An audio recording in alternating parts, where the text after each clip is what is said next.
And yeah, okay, we figured that. She came for Lincecum. Oh, yeah. He likes the crazy hair. It is what Crazy Orange Hair Night. Well, I forget what the official title for the hair that was given out tonight. But I think that's an appropriate term. The Orange Rally Hair.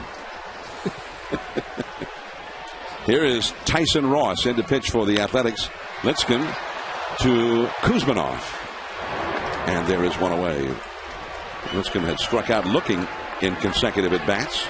Tyson Ross replaces Brad Ziegler, who got the final 2 outs in the 6th inning through 11 pitches. Had 1 strikeout while he was in there. What a great story for Tyson Ross. Grew up in the Bay Area and went to Berkeley. And, of course, the field down on 66th, down on the corner, used to play baseball there. Now he's about a half mile away playing at the Coliseum. Made the team out of spring training. Has made a couple of starts. One in the emergency start when Justin Duxer didn't even take the mound at Anaheim, and Tyson Ross was thrown in, made the start there, pitched well, and then the start the next week. But he's been out of the bullpen and a very good live fastball and slider. He was out of Bishop O'Dowd High School. He was a Dragon. Graduated in 2005. Then went to Cal. It was all Pac-10 in both 2007 and 2008. I can see why the A's like him. He's got sink. But, you know, you get a guy like that, he is invaluable to a staff. A guy who can pitch in an existing inning, come in, get you a ground ball, get out of an inning. He could pick a ball up and go through the lineup, give you 3 innings if a starter gets knocked out early. Or, like you say, he can spot start you, give you, 80 to 100 pitches.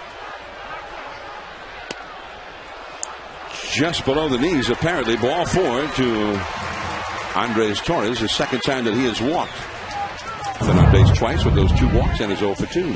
All right, time now for our scenic shot of the game. It's brought to you by Fry's. Your best buys are always at Fry's, guaranteed. From Fort Cronkite.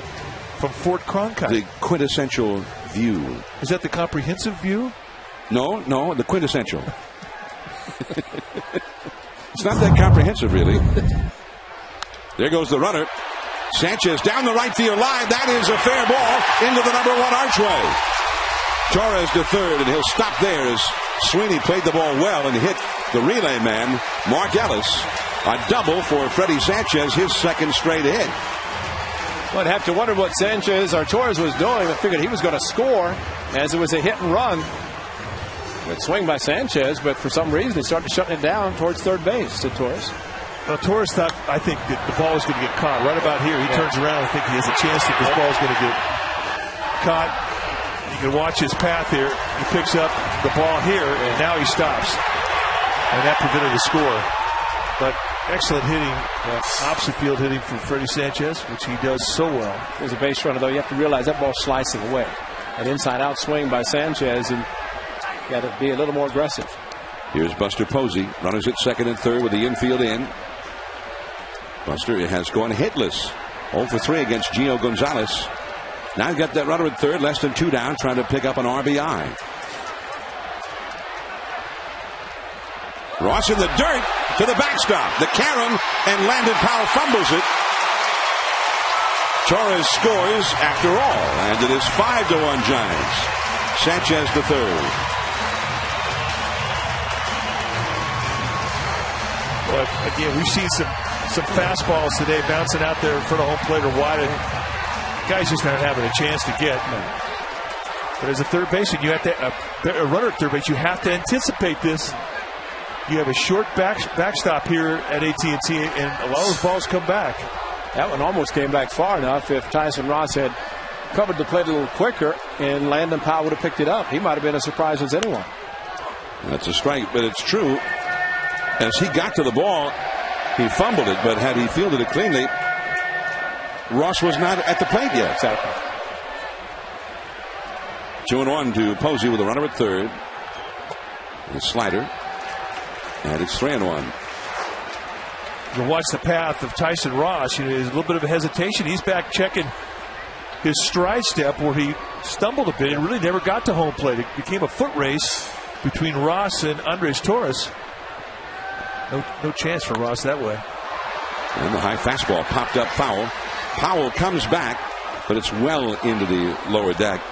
3-2 the count. Well, Kurt Suzuki is not here, but there aren't many better ball blockers than Kurt Suzuki. Oh, he's done an outstanding job. And just complete package for Suzuki. Gives a lot of confidence in his pitchers. To Brett Anderson went all season last year without one wild pitch. The whole year. So that's how great not only Kurt, but Landon Powell, when he did catch that hard breaking ball, they kept blocking. 3-2. And a slow chop. That is foul. Kuzmanov grabbed it, but in foul territory. Still 3-2. So it wasn't just that Brett Anderson. I thought when I saw no wild pitches that he just never threw one in the dirt. So you're saying he threw a couple in the dirt? He threw a lot in the dirt, especially that hard curve and slider down and into the right-handers.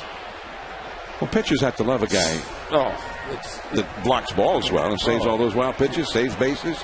You don't even think about a guy on third base with a good ball blocker. Well, you just said it earlier when Lincecum had a couple of wild pitches. You start thinking about it as a pitcher. You try to elevate just because you are throwing wild pitches. You don't want to throw one with the runner at third.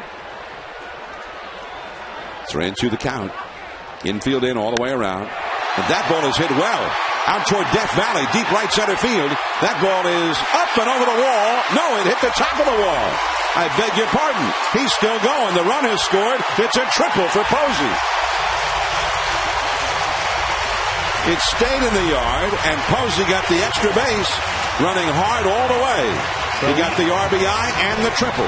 We have seen his approach since he showed up on the doorstep of the big leagues, and it has been the same. It has been a gap-to-gap approach. You pitch him on one side of the plate, and he'll follow the location. And here he finds right center field, back spins the ball, and the ball just keeps going. Not many balls keep this ball in the ballpark. And the reaction from the bench. Fired up. Posey has been sensational. I wonder if players, in this case Posey, goes back and makes a little note. Home run, any other park in baseball. They all do. They all make a mental note. You know that. Because that ball was crushed to right center. That's a home run anywhere. Anywhere but here in San Diego. Well, I was thinking Boston and the triangle in right center, but I think that would have been more towards the center field area. 421. Is that 21? Wow, that's a long way out there. Here is Uribe. The infield stays in. The slider for ball one. You know, Aaron Rowan says, it's not so much that you hit balls that don't go out and you don't get the home run, but you don't get a hit either. Exactly. Guys catch him because that's what demoralizes you. He chased the slider this time. 1 ball, 1 strike. Uribe's had 2 singles and a walk. He scored 2 runs. Now he's in an RBI situation. The Giants with 2 runs in against Tyson Ross and a 6-1 lead. Buster Posey with his first major league triple. Shallow center. Gross. Posey tagging, and he bluffs down the line. 1 hop. It hit the corner of the mound, and still 1 hop to the catcher Landon Powell. Posey gave it a pretty good bluff, though. He came down the line until the guy released the ball. I like that. You got to make that guy make a hard throw, and the only way you can do that as a runner is you got to sell it like you really are sincerely breaking towards the plate. Look at it, he's still breathing hard. I don't know that he could have scored. Hey, we watched Aubrey Huff score on an inside the park home run earlier this year, and if he can do it, it can be done. Here now is Nate Scherholtz, and that is in there for a called strike. But big yards, this isn't anything new. Historically, the Polo Grounds, John, where would that fly ball Posey's been in regards to the Polo Grounds in center field? Well, that's toward the center field bleachers and at the Polo Grounds, which were about 460 plus feet away from home plate. Dead center at the Polo Grounds was 483 feet. And it would have been as if that hitter's backdrop in this park were in play. That's what the Polo Grounds was like. And Willie Mays made the greatest catch in World Series history in the 1954 World Series with his back to the infield in front of those center field bleachers to a similar spot where Posey just hit that ball. Maybe 450, 455 feet from home plate. And then with a runner at second at the time, he wheeled around, and what Willie wants to talk about, he says, I made catches like that. And that's it for Scherholtz, and that's the inning. was keeping that runner from tagging and going home. That's right. He threw the ball all the way to the plate on the fly.